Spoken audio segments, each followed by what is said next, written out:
vrai que le chantier avance dans de bonnes conditions. Oui, sauf peut-être pour cet ouvrier de 37 ans mort en janvier dernier, par une grue de l'entreprise Bouygues qui pilote ce chantier. Sauf peut-être pour cet autre de 32 ans mort le 11 juin dernier. Sauf peut-être pour les victimes des 430 accidents du chantier de Flamanville recensés sur la seule année 2010. Oui, parce qu'en 2011, on ne compte plus pareil, ceux qui passent par l'infirmerie, on ne les compte plus.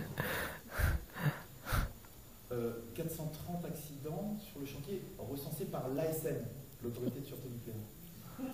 Parce qu'en France, l'inspection du travail n'a pas le droit de mettre un pied sur un chantier du nucléaire ou sur une centrale nucléaire ou sur une entreprise prestataire. Enfin, c'est le nucléaire qui surveille le nucléaire. Parce que l'inspection du travail, ils n'y vont jamais, ils ne connaissent rien. C'est l'ASN, qui est l'autorité qu'on connaît, qui contrôle ça. De même que c'est l'Organisation mondiale c'est un peu la même chose, l'Organisation mondiale de la santé, l'OMS, n'a pas le droit d'avoir d'opinion sur la santé, sur ses prérogatives. Je n'ai jamais entendu parler de l'OMS après Fukushima ou après Tchernobyl. Suite à un accord passé avec l'AIEA en 1959, l'AIEA c'est l'Agence internationale pour l'énergie atomique, dont l'article 1er stipule que son rôle est de promouvoir le nucléaire.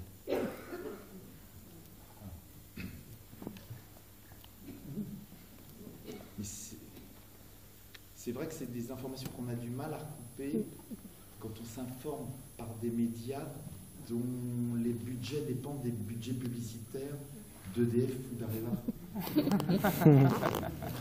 C'est un peu comme le brûlot anarchiste La Tribune, qui a publié en novembre dernier un papier qui annonçait ce qu'allait dire la Cour des comptes dans un rapport que la Cour des comptes a remis le mois dernier, là, en février, sur la filière nucléaire. Un rapport de la Cour des comptes qui dit que qu'on continue ou qu'on arrête, de toute façon, ça coûtera le même prix. Mais par contre, il va falloir décider si on continue ou si on arrête, parce que ne pas décider, c'est prendre la décision de continuer. Donc, voilà, c'est ça le rapport de la Cour des comptes. Il est téléchargeable. Mais il y a un ballot de journalistes de la Tribune qui a dit ça en plein dans la guéguerre entre EE le veut et PS. En novembre, EE le veut. Le veut,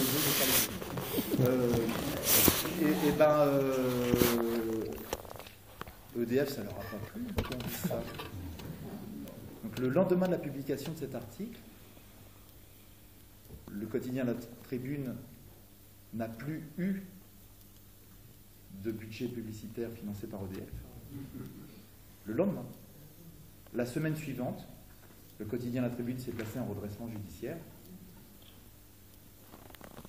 Et il y a 2 mois, cessait de paraître le quotidien La Tribune. Comment ? Il nous reste les échos de M. Arnaud.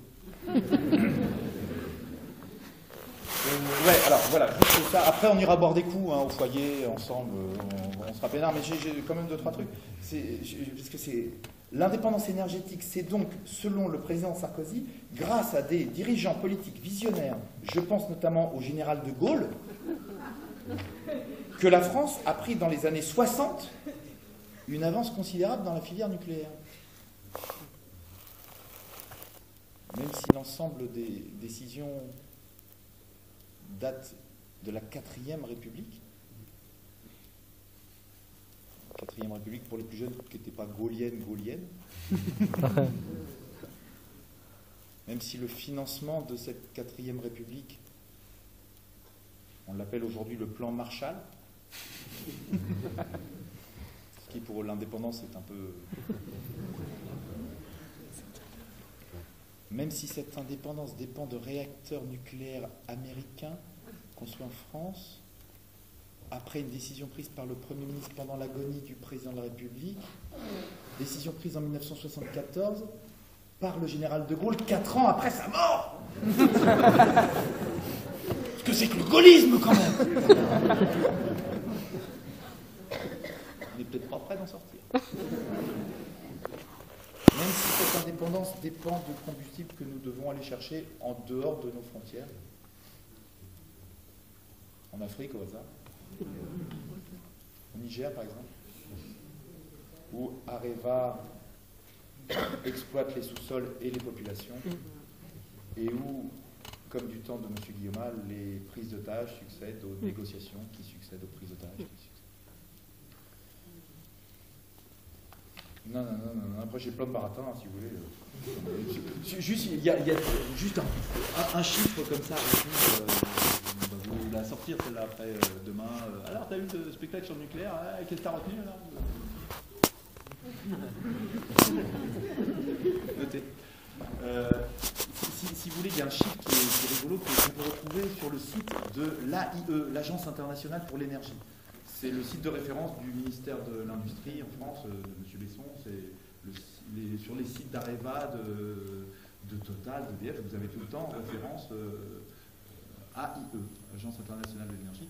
Ben, si on regarde ces chiffres-là et qu'on les recoupe, on se rend compte que sur la totalité de l'énergie produite par les humains sur cette planète, la consommation d'énergie nucléaire par les humains sur cette planète, c'est 2,31%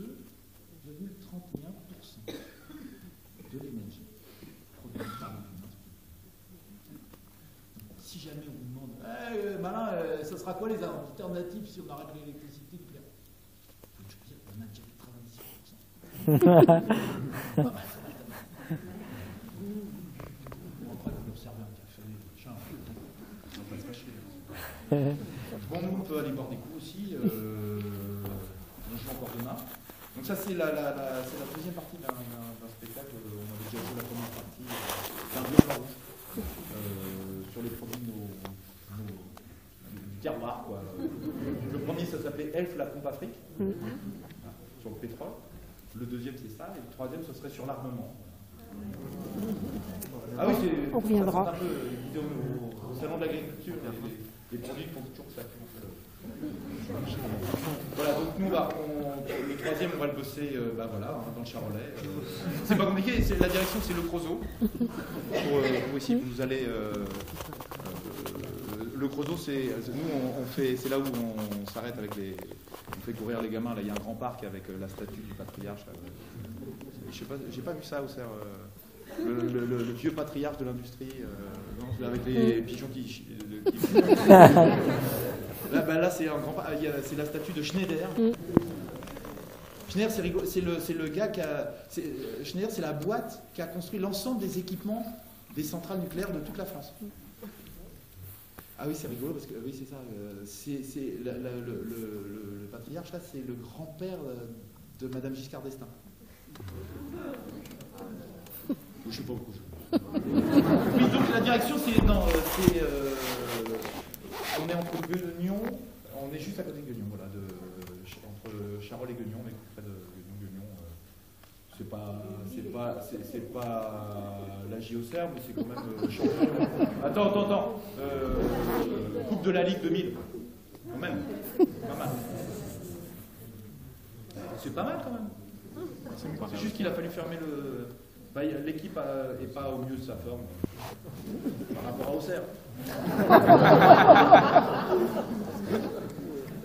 Mais on a fermé il a fallu fermer le stade l'année dernière, on avait des soucis.